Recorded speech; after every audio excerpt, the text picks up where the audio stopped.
9 pantang larang minum Collagen Plus. Yang pertama, jangan minum bersama sekali kopi atau teh. Kerana apa? Kerana kafein akan mengganggu penyerapan nutrisi kolagen. Yang kedua, jangan diminum apabila perut dalam keadaan penuh. Kerana apa? Kerana Collagen Plus akan lebih baik diminum apabila perut kita kosong ataupun sebelum makan.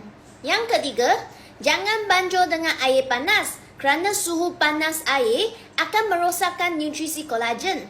Yang keempat, jangan minum Collagen Plus ini secara tidak konsisten. Jangan minum satu hari dan hari keesokan tak minum pula. Kerana apa? Kerana kolagen bekerja secara kumulatif. Bukan minum dan terus langsung ada efek. Kena memberi kita punya badan masa.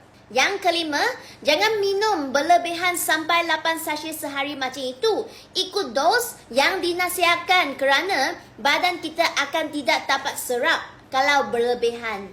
Yang keenam, jangan berharap efeknya secara instan. Kerana apa? Kerana biasanya kita akan nampak kesan dalam masa 1 hingga 4 minggu. Yang ketujuh, jangan lupa minum air kosong yang cukup. Kerana kolagen memerlukan air juga supaya badan mudah diserap. Yang ke-8, jangan abaikan diet atau pemakanan anda. Kerana Collagen Plus ini bukan penggantian nutrisi ataupun makanan sihat anda. Yang last sekali, jangan lupa untuk pakai sunscreen apabila di luar ataupun di rumah. Kerana kalau tidak pakai sunscreen, sinaran UV dapat mudah merosakkan kolagen yang ada di kulit anda. Jadi, simpan video ini supaya tidak melakukan kesalahan apabila minum Collagen Plus.